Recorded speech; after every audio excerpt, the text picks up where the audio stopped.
3 साल हो चुके थे बेटे को अपना घर छोड़कर विदेश में बसे हुए। इन 3 सालों में बूढ़ी माँ और ज़्यादा बूढ़ी हो गई थी। 75 वर्ष की उम्र में सुलोचना देवी की याददाश्त काफ़ी कमज़ोर होती जा रही थी। उन्हें रोज़मर्रा की चीज़ें याद न रहती, लेकिन जो उन्हें हमेशा याद रहता वह था उनका बेटा। दिन हो या रात हो, एक पल भी ऐसा न होता जब उन्हें अपने बेटे की याद ना आती।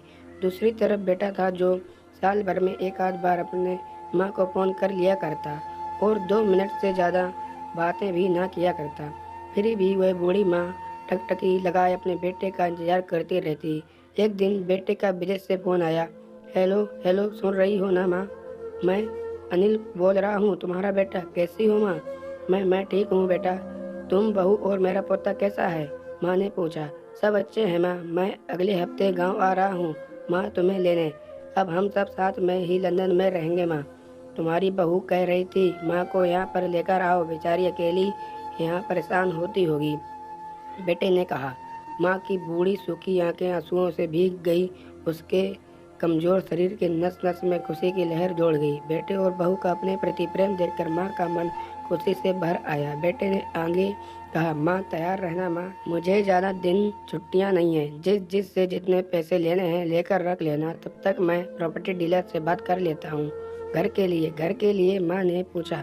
हाँ माँ, गांव का घर हमें बेच देना पड़ेगा। अब हम साथ में ही रहने वाले हैं तो यहाँ पर घर रखने का कोई मतलब ही नहीं है ना माँ, बेटे ने कहा। बुढ़ापे की वजह से ठीक से चलने में सक्षम माँ ने पूरे मोहल्ले में घूम घूम कर अपनी इस खुशखबरी को सबको सुनाया।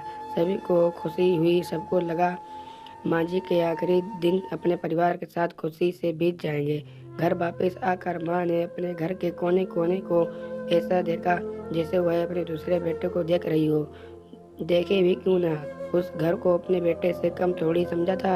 अपने पति के साथ 40 साल यहीं तो बिताए थे, लेकिन अब मजबूर थी। बुढ़ापे के आखिरी साल बेटे और बहू के साथ बिताना चाहती थी। दिल पर पत्थर रखकर घर बेचने के लिए माँ तैयार हो गई। आनंद फानंद में बेटे ने घर को आधे दामों पर बेच दिया। माँ ने ज़्यादा नहीं, लेकिन जिन चीज़ों से दिल लगा था उन चीज़ों को समेटा और बेटे के साथ टैक्सी में बैठकर एयरपोर्ट के लिए चली गई। एयरपोर्ट पर आकर बेटे ने माँ से कहा, माँ तुम यहाँ बेंच पर बैठो, मैं सामान और बोर्डिंग पास की जांच कर कर आता हूँ। वहाँ वक्त लगता है और खड़ा रहना पड़ता है, तुम्हें तकलीफ होगी, तुम यहीं आराम करो। मैं यूँ गया और यूँ आया। माँ बेंच पर बैठ गई और बेटा अंदर चला गया। काफ़ी समय हो गया बेटा वापस नहीं लौटा। माँ सोचने लगी ज़्यादा भीड़ होगी इसलिए देर लग रही होगी। अंधेरा होने को आया। अब तो लोगों की चहलकदमी भी कम होने लगी। माँ को अब चिंता होने लगी। एक कर्मचारी ने आकर पूछा, किससे मिलना है माँ जी आपको? यहाँ पर क्यों बैठी हैं? डरती हुई आवाज़ में सुलोचना देवी बोली, मेरा बेटा अंदर सामान की जांच कराने गया है, लंदन जा रहे हैं हम। क्या नाम है माँ जी आपके बेटे का? कर्मचारी ने पूछा। अनिल नाम है मेरे बेटे का, सुलोचना देवी ने बताया। कर्मचारी अंदर गया और थोड़ी देर बाद बाहर लौटा। उसने सुलोचना देवी से कहा, माँ जी लंदन जाने वाली फ्लाइट तो दोपहर में ही जा चुकी है और आपका बेटा भी उस फ्लाइट में बैठकर लंदन जा चुका है। अब आपके यहाँ बैठने का कोई मतलब नहीं है, आप भी अपने घर चली जाइए। क्या जा चुका है और मैं घर जाऊं? घर? माँ की आंखों से आंसुओं के सैलाब उठने लगे। जैसे तैसे माँ घर पहुंची तो अब उसका था ही नहीं, बिक चुका था। वो वहीं बरामदे में तुलसी के पास सो गई। घर के नए मालिक को उस पर दया आई तो एक कमरा किराए से उसको दे दिया। पेंशन के पैसों से खाना और किराए का बंदोबस्त हो जाता था। दिन बीतने लगे। कुछ दिनों बाद घर के नए मालिक ने सुलोचना देवी से कहा, माँ जी आप अपने रिश्तेदारों के यहाँ पर जाकर क्यों नहीं रहती? इस उम्र में आपके लिए वही अच्छा होगा। अच्छा तो होगा, लेकिन मगर मेरा बेटा वापस आया तो उसका ख्याल कौन रखेगा? मेरा बेटा बहुत भोला है, उसे अपना ख्याल रखना बिल्कुल नहीं आता। मैं कहीं नहीं जाऊंगी, क्या पता कब उसे मेरी ज़रूरत पड़ जाए, माँ ने कहा।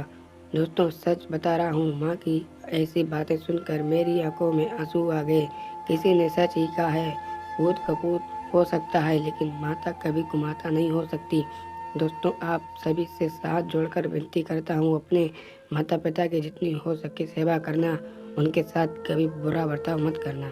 दोस्तों अगर वीडियो अच्छी लगी तो वीडियो को एक लाइक जरूर कर देना और अगर नए हैं तो चैनल को सब्सक्राइब जरूर कर लेना। और हाँ दोस्तों, जो लोग अपनी माँ से प्यार करते हैं वो लोग कमेंट में आई लव यू मॉम जरूर लिखें। Thank you.